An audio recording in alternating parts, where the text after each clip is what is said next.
like they say, whatever you did to get her, you need to do to keep her. Whatever you did to get him, you need to do it to keep him.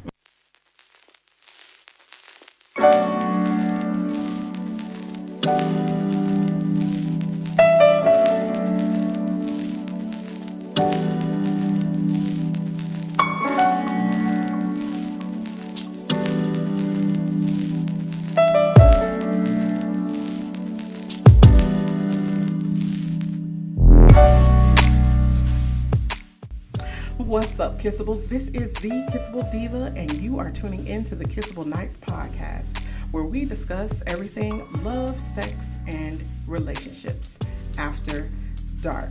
I hope that you have been enjoying this season. We are down to our last 2 episodes, and if you have any questions or would like to add to the discussion, make sure that you go to kissableretreats.com and follow the blogs there. All podcasts are listed on the website. On today's show, or this evening's show, we have The Hills, and we wanted to talk about romance after babies, and how do you maintain that when you add a new event, like that's a new life event that happens in your life. Like, how do you maintain that? So thank you, Hills, for coming on to the Kissable Nights podcast. How are you today? Doing well. First of all, I want to say thank you for even asking and suggesting that, suggesting us, period, to be quite honest with you, because no one has ever wanted to even remotely interview us. Oh, thank you for putting us on your mind. You know, so that made us feel like somebody. Oh, because we are somebody now. For sure. Yeah.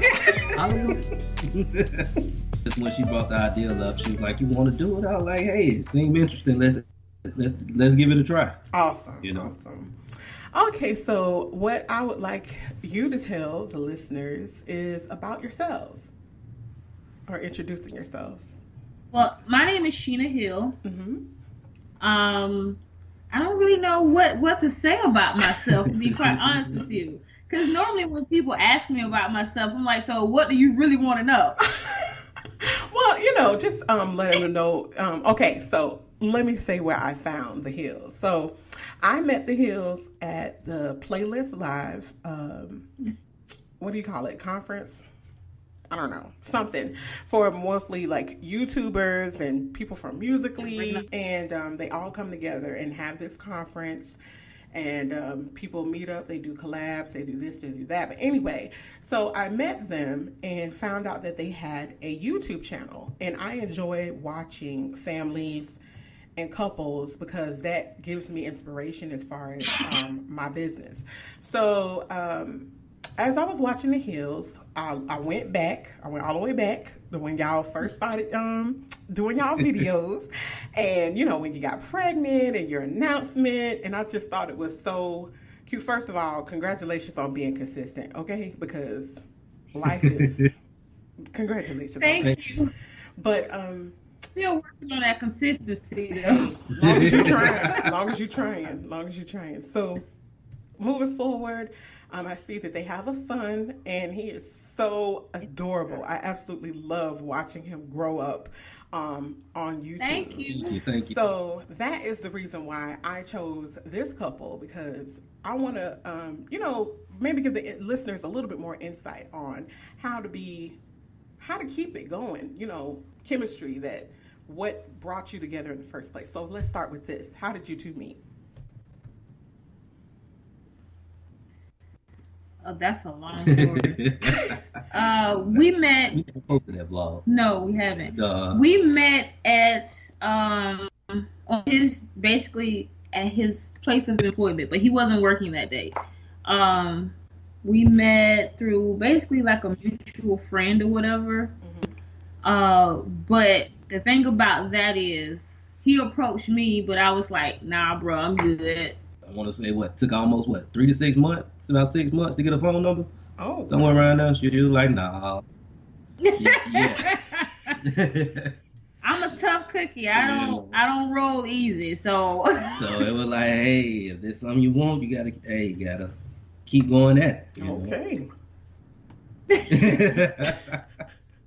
Then eventually, I think we was at a phone store or something. We like were that. at Sprint, out of all places. Yeah, the phone store. And we just so happened to run into each other that day. And that's when I don't think I gave him my number, or he gave me his number. I think that's what. Yeah, I think so. Yeah, he gave me his number. I didn't give him my number. So, only way he was going to have my number really is if I decided to call him. Yeah, and so as you can see, she did. Okay. But of course, it wasn't like written in the book, like, hey, I got a number, so I guess it's gonna be real and legit or whatever. But I'm like, okay, dude, you alright, but you still gonna have to work. So, how long did you two date? Jesus. That's a very interesting question. Oh, wow. Because we met in 2004. And but we really didn't start dating until 2007 or 8. Yeah, 2008. Yeah. So from 2008 to 2012, we got married in 2012. Okay, so you dated for about 4 years. So tell me, how did you know that Sheena was the one? When you feel like it's funny because like going through our story as far as how we met when we started talking, at one point in time I felt like, she was one that I know I could marry because she's like down to earth, she wasn't a big makeup person and all that type of stuff. And honestly, I felt as if she was someone that I can grow with. And it's like probably like right before I proposed to her, it was like, okay, how would I see my life without her? Oh. He's sweet. And so that picture to me wasn't the best. It's like, hey, as someone that I really enjoy being around, the good and the bad, and it was just like, to me, it just felt like she definitely was the one. Awesome. So, Sheena, how did you know? How did you know to accept since it was so tough to get your phone number?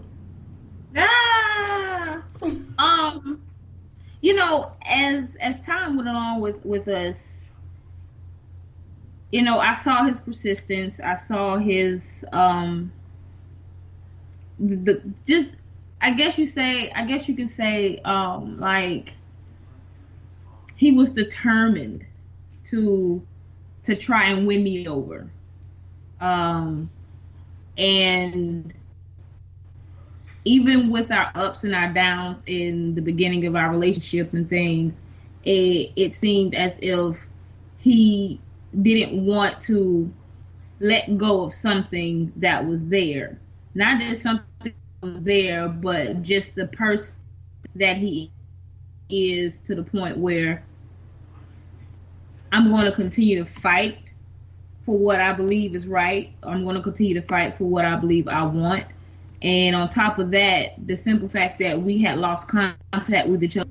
Of course, when he decided he wanted to propose to me, I was just like, dude, like, right. For real. Are you serious? Time out. Are you sure? That kind of thing where you're like, huh? Like, hold on, bro. Is this my like?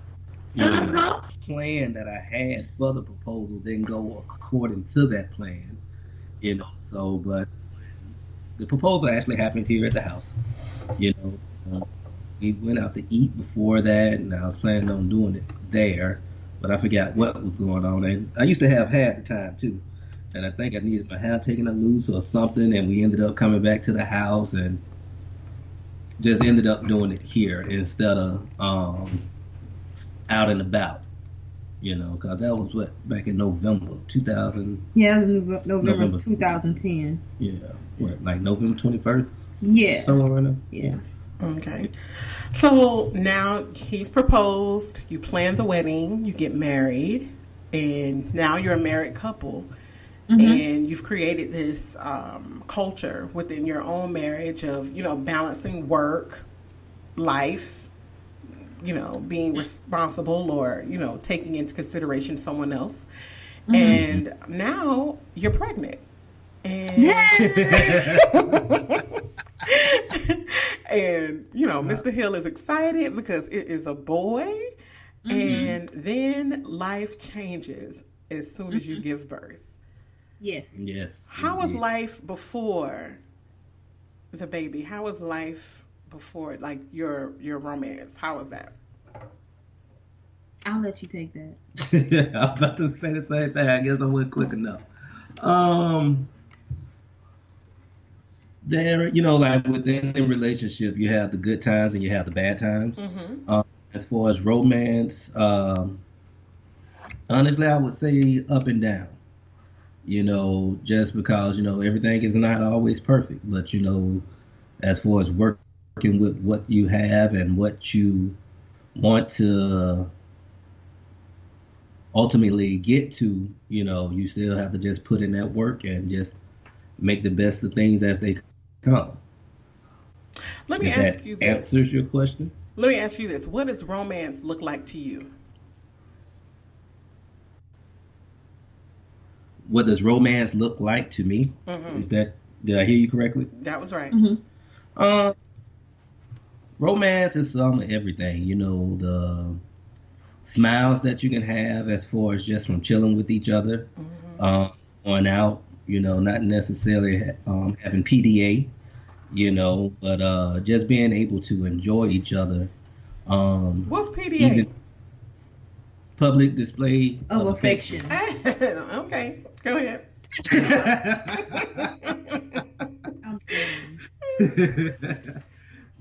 But even when you have those bad times, it just come back and, you're able to sit there and smile and laugh with each other. Like, dang, I was really, really mad at you, but, or upset with you. But, through it all, I just got to sit and laugh about something. Okay, so. And to me, that's how. I'm sorry, go ahead. Oh, go ahead. I'm listening. I wanted to know, do you know Sheena's love language? Still learning. I ain't gonna lie to you. I'm still learning, because, everybody is different. Yes. And I everybody is different. And, you would think for the simple fact of the reason that we've been together for so long, or, how, the time frame you look at things, that I would have it down. But to be honest with you, I don't. Hey. There are things, it's still work in progress. At least you there trying. At least you there. You present and you doing it. Yeah, I ain't giving up. Exactly. That's what I'm talking about. Exactly. But, so, still working on. So what about you, Sheena? She's so funny. What about you, Sheena? Do you know Greg's love language? Yeah. Like I see it and I know, exactly how he's feeling in that moment in time. Certain things that he really doesn't even have to like do anything in movement. He could just say something and then I already know, okay, I already know what time it is or how he's feeling right now. Cause I'm that type of person where I'm more so of an observer than anything. Cause I've told him several times, even when we go certain places, I don't move from that spot that I'm in because I need to observe observe the room. I need to find out what's going on. I need to know who is over here that has beef with this person. I need to know if somebody's about to jump off. Where you gonna go? Exactly. So I do more of observing than anything. Of course, I listen too, but I need to know exactly what's going on. So when we basically first met or whatever, of course, I'm still trying to figure this guy out. So I'm gonna try and see everything that he does, and I'm going to try and figure out what this means and what that means. And sometimes he's a little confusing, but on other occasions and other times, I can actually pinpoint exactly what he's thinking or pinpoint exactly what he's about to say or what he wants to do or how or how that is. Okay. So if that makes any sense. Yes, it does make sense. But I want to know, how does Greg make you feel loved? Like, is it taking out the trash? Is it washing the dishes? Is it buying you gifts? Is it words of admiration? Like, how do you feel loved? Okay, repeat that question one more time. I asked, how is it that you feel loved? Like, is it gifts? Is it quality time? Is it words of affirmation? I'm that person. The person that I am. I love my quality time. Even if it's just a little bit of me time. That's something that really helps me out, because I've always been a loner anyway. I've never been that person that's been in groups and had boatloads of friends or anything like that. And I'm so of an introvert as opposed to Greg. So when I get to the point where I need some me time to be rejuvenated and become me again, because dealing with other people, just dealing with Greg or dealing with Landon or whoever I have to deal with for the most part, sometimes I need that little sanctuary to myself to just be like, okay, he understands that I need to be in a space where, one, I could either be rejuvenated, like I said, two, be creative, and three, just relax. Because a lot happens when, one, you become a married person. Two, you have to deal with other people's problems, including yours, when you really don't want to deal with their problems. And three, when you add another human being into it. So, I love that. I love that me time. So when he allows me to have that me time, it's the whole house should be happy. Okay. After I have my me time. Yeah. What about you, Greg? What's the question one more time?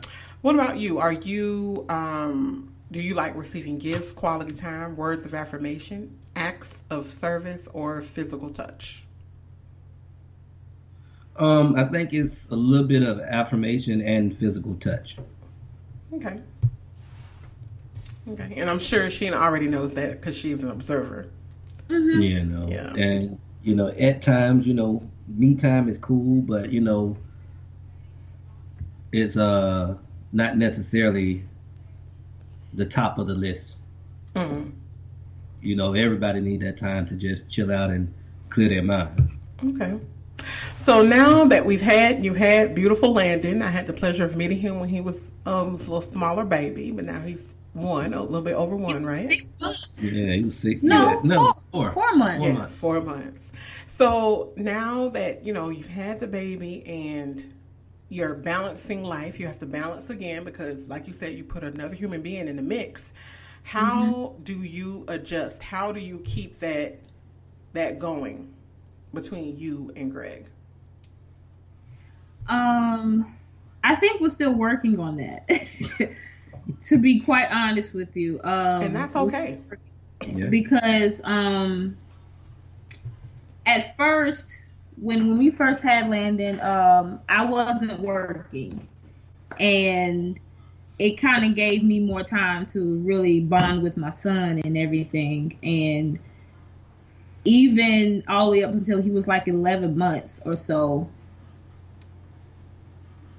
I guess you can say that I pretty much geared and put my focus towards Landon the most. Because I'm a new mom. I don't know. Mm-hmm. You know, I'm not that type of person to go out and just go and talk to somebody and like, oh, so what do I need to do? How do I do it? And this, that, and the third. Because everybody's opinion is just what it is. It's an opinion. Right. And no one can actually tell you how to deal with your situation better than you know how to deal with your situation. But we're still working on trying to balance that and rebuild, you know, a relationship, because of course we haven't been married that long, but it's really a learning process that you have to go through, especially because, in my opinion, Landon isn't a needy child, but he has his moments where he doesn't want to deal with anybody but mommy. Yeah, and I had one of those moments before this podcast started. Oh goodness. Well, you know, hey, that's life. So so do you guys do date nights? On and off. They haven't been consistent, you know what I'm saying? Because like she has asked me before, do I need to write this in on your schedule or something of that nature? Oh yeah, because Mr. over here got a schedule that could just throw you out, just throw you off. You would think my schedule would be hectic or whatever, but it's not. His schedule is just one of those schedules that you have to write yourself in where you fit in at this moment in time. And I'm just like, okay, can we cancel that? Wow. Okay, so you're working on that. Yes, most definitely. When you say you're working on it, what are you doing to work on it? Like, basically, you know, like one of my things is sometimes I can come up with an idea, but I might not necessarily express it right then and then. It might even seem like it comes up at the last minute as far as things to do. But you know, maybe the movie's here. I suggested maybe we just one night go get. They got this new little snow cone place here. You know, just go somewhere, just sit and chill, do that, or something of that nature. I got a scavenger hunt that we need to get ready and work on and do. It's just basically trying to really plan it, write it down, and make sure that it happens. Okay, so you got to carve out time. You know, for it. like and really schedule it, because like the time. Say that again.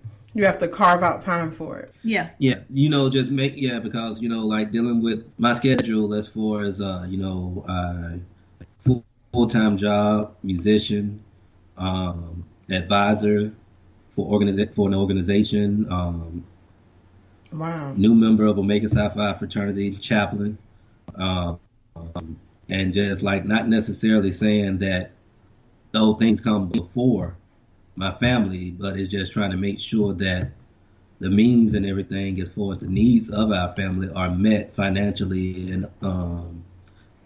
as far as those that are paying, you know, are happening, you know, because like Now, like if he wants to plan something on a Saturday, because my schedule, sometimes I may have to work on Saturday, sometimes I may not. Like today I didn't have to work. And you would have to plan around whatever schedule I have for that Saturday. Oh, okay. Or, you know, if I'm notified ahead of time, you know, I can go ahead and try and get somebody to cover my shift. But, you know, if I'm not notified ahead of time, then what am I supposed to do? All right, so I think this is really good, because I think a lot of couples face this where they have to, you know, when they get this new balance in life, you know, child and outside curricular activities that you'd have to do outside the, you know, your family, it's carving out that time to keep that romance or that chemistry going, like within the household. And there's so many different dynamics that couples have. And it truly is, it's a challenge, and it has to be something that you want to do and are still motivated to do, really, because if you don't do it, who will? So, Exactly. so I think that you two will be an amazing candidate. I'm going to send it to you as soon as I have everything together. I'm putting together. I'm launching a subscription service for couples, and it could be date nights. It's going to be date nights at home for now, but I'm launching a subscription service, and I would love for you guys to like kind of delve into it and see if there's something that that can work for you. Because sometimes when it's more of like that's why I started the business of Kissable Retreats, because more of a concierge service. If you got somebody laying it out for you, that kind of takes out the guessing, and all you have to do is just come there and relax and enjoy it. And that's kind of what I wanted to bring across when it came to creating date nights for couples. So I love the fact that you two are working towards trying to get your schedules right to where you can, still have that romance or still have that time alone, even though that you appreciate your time alone, Sheena. I mean, of course, you love time with your husband too. So I love the fact that you two are trying to work on that, and especially with anything that I can send y'all to y'all can do together, because I have a whole bunch of stuff that I can send you that that y'all can do that keep you busy. So is there anything else? What can you tell other couples? I know that you are working on it, but can you tell other couples that through your experience, what is it that they can apply to themselves to kind of help with continuing to build that romance, because it doesn't stop? One thing that I've learned is words only go so far. So basically your actions gotta meet up to what you're saying. Because with anything that you do, it's work.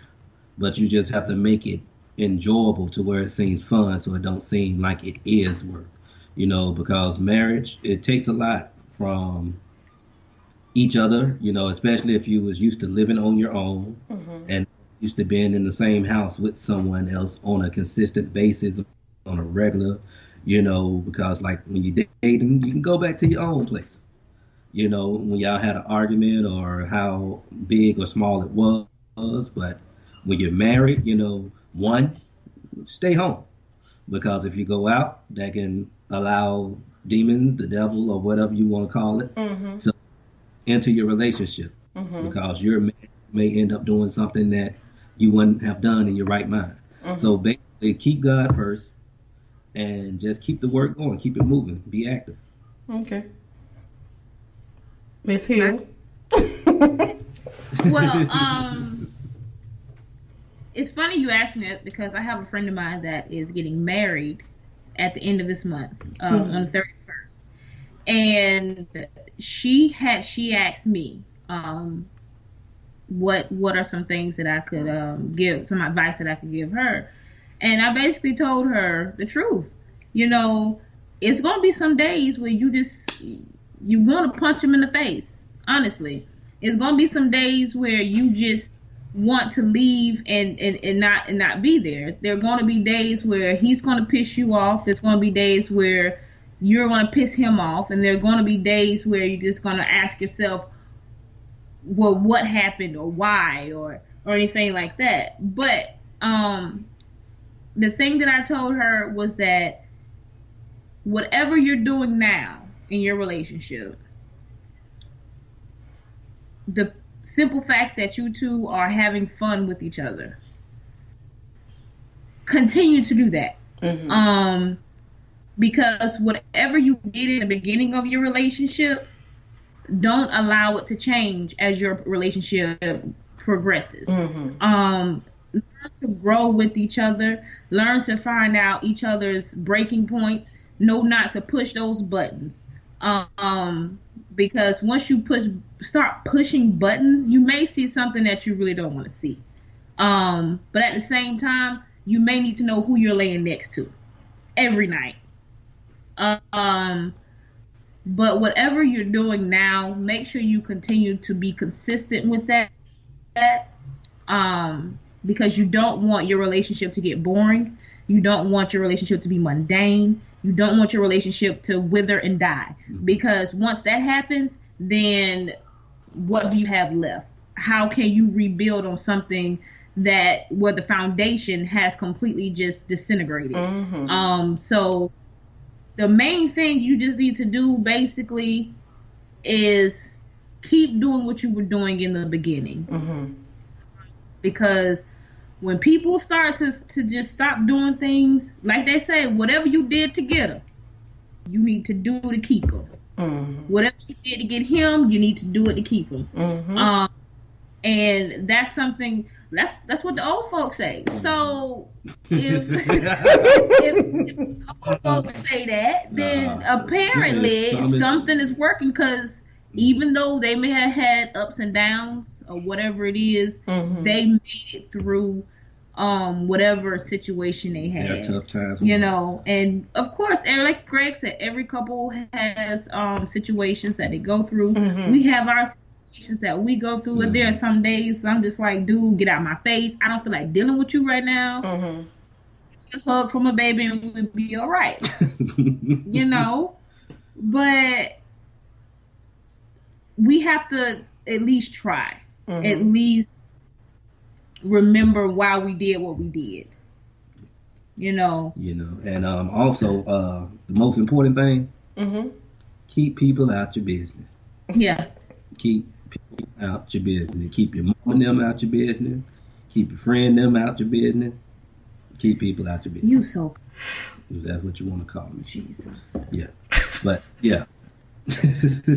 What you say? He's so country. That Alabama twang just came out. Jesus. Okay, so y'all, thank y'all so much for allowing me to, you give it insight, and I love that it's imperfect. I love that, because that's life, and the fact that you're dealing with it, and those that are dealing with it are able to hear your story and know that they're not the only ones, and two, that they don't, they could keep going. Don't give up, keep going, and try to make it better as much as possible. With that being said, Kissables, that is the end of the show, and I just want to thank the Hills for coming on to the show once again, giving their insight and their wisdom, because you do gain wisdom through experience. So with that being said, do you have any social media? Now, I already told y'all they have a YouTube channel now.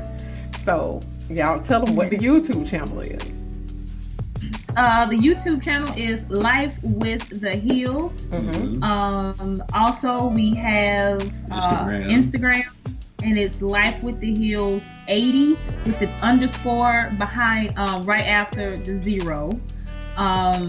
We also, of course, I have my own personal Instagram account, which is SheenBean03. And mine is GDHill26. And I have a whole bunch of other stuff, but that's just gonna take too long to name. Well, you got want them to follow your fitness page, or? Oh yeah, I have Sheen Bean Fitness. Boom, y'all help me out. I'm trying to motivate me. I'm trying to get my life together over here. And so on my page, as far as YouTube page, ghill.baby, I told her one of my goals is to get a song on there that I'm playing with or transcribing before the end of the month. So today is the 17th. So I got a couple more days to get this done, yeah. So we got 2 weeks. Yeah.